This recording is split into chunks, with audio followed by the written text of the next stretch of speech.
ದಿವಸ ನಮ್ಮ ಕಾಂಗ್ರೆಸ್ ಪಕ್ಷದ ವತಿಯಿಂದ ನಾವೊಂದು ಹೋರಾಟವನ್ನು ಹಮ್ಮಿಕೊಂಡಿದ್ದೀವಿ. ಏನು 3-4 ದಿನಗಳ ಹಿಂದೆ ನಮ್ಮ AICC ಅಧ್ಯಕ್ಷರಾದ ಮಲ್ಲಿಕಾರ್ಜುನ್ ಖರ್ಗೆ ಸಾಹೇಬರಿಗೆ ಏನು ಅವಮಾನಕ್ಕೆ ಅದನ್ನು ಖಂಡಿಸಿ ಇವತ್ತಿನ ದಿವಸ ನಾವು ಪ್ರತಿಭಟನೆ ಹಮ್ಮಿಕೊಂಡಿದ್ದೀವಿ.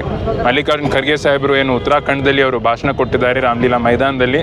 ಅದಾದ ನಂತರ ಕೆಲವು ಮನುವಾದಿಗಳು ಜಾತಿವಾದಿಗಳು ಅದನ್ನು ಹೋಗಿ ಏನು ಶುದ್ಧೀಕರಣ ಮಾಡಿದ್ದಾರೆ, ಅದನ್ನು ನಾವು ತೀವ್ರವಾಗಿ ನಾವು ಖಂಡಿಸ್ತೀವಿ.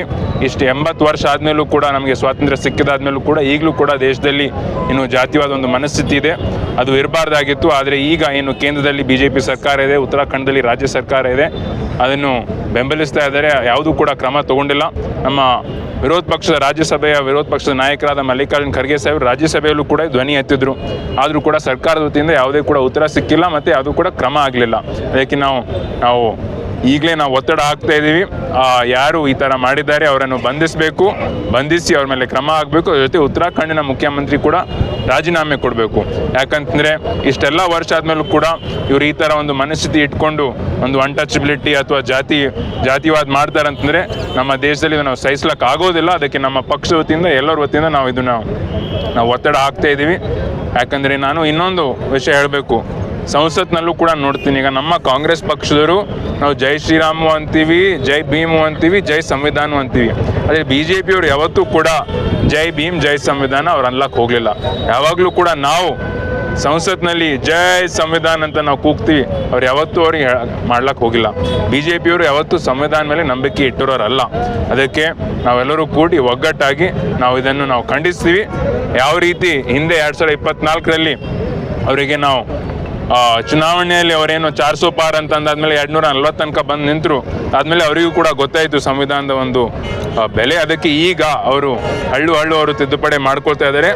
ಮುಂದೆನೂ ಕೂಡ ಯಾವ ಥರ ಇದೇ ಥರ ನಮ್ಮ ಪಕ್ಷ ವತಿಯಿಂದ ಅವ್ರ ಮೇಲೆ ಒತ್ತಡ ಹಾಕಿ ಯಾವ ರೀತಿ BJPಯವರು ಸಂವಿಧಾನಕ್ಕೆ ಅವ್ರು ಗೌರವ ಕೊಡಬೇಕು ಅದನ್ನು ನಾವು ಮಾಡ್ತೀವಿ. ಮತ್ತು ನಾವು ಕೂಡ ಇವತ್ತು ನ್ಯೂಸು ಪ್ರಧಾನಮಂತ್ರಿಯವರು, ಗೃಹ ಸಚಿವರು, ಯಾರೇ ಕೂಡ ಮುಖ್ಯಮಂತ್ರಿಯವರು ಇವತ್ತು ನ್ಯೂಸ್ ಆ ಹುದ್ದೆ ಮೇಲೆ ಇದ್ದಾರೆ ಅಂತ ನಮಗೆ ಬಾಬಾ ಸಾಹೇಬ್ ಅಂಬೇಡ್ಕರ್ ಅವರು ಕೊಟ್ಟಿರೋ ಸಂವಿಧಾನ ಸಲಕ್ಕಿಂದು ಅದು ನಾವು ಯಾರೂ ಕೂಡ ಮರಿಲಕ್ಕೆ ಆಗಬಾರ್ದು. ಯಾರೇ ಕೂಡ ಈ ಥರ ಒಂದು ಕೆಲಸ ಮಾಡಿದರೆ ನಮ್ಮ ಪಕ್ಷದ ವತಿಯಿಂದ ನಾವು ಯಾವಾಗಲೂ ಸಂವಿಧಾನಬದ್ಧವಾಗಿ ಹೋರಾಟ ಮಾಡ್ತೀವಿ ಅಂತ ನಾನು ಹೇಳಕ್ಕೆ ಇಚ್ಛೆಪಡ್ತೀನಿ. जो 1.5 साल पहले SBI के पास जो रॉबरी हुई थी उसको पुलिस ने अपनी जान पे खेल के दोनों आरोपियों को गिरफ्तार करके लाया, उसके बारे में आपका ನಿನ್ನೆ ನಾನು ಹೇಳಿದಿತ್ತು. ಈಗಾಗಲೇ 19 ತಿಂಗಳ ಮುಂಚೆ ಈ ATM ಒಂದು ರಾಬರಿ ಆಗಿತ್ತು. ಪೊಲೀಸರು ಸತತವಾಗಿ ನನ್ನ ಜೊತೆನೂ ಸಂಪರ್ಕದಲ್ಲಿದ್ದರು. ನಮ್ಮ SP ಅವರಾದ ಪ್ರದೀಪ್ ಅವರು ಇರ್ಬೋದು ಮತ್ತು ಇಡೀ ನಮ್ಮ ಪೊಲೀಸ್ ಒಂದು ತಂಡ ಬಿಹಾರದಲ್ಲಿ ಅವರು ಆರೋಪಿಗಳಿದ್ದರು.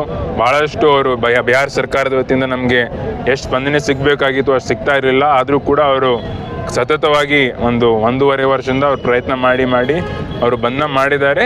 ನಾನು ವಿನಂತಿ ಮಾಡ್ತೀನಿ, ಎಷ್ಟಾಯಿತು ಅಷ್ಟು ಬೇಗ ಟ್ರಯಲ್ ಆಗಬೇಕು, ಟ್ರಯಲ್ ಆಗಿ ನ್ಯಾಯ ಸಿಗಬೇಕು, ಅವರಿಗೆ ಒಂದು ಜಸ್ಟಿಸ್ ಸಿಗಬೇಕಂತ.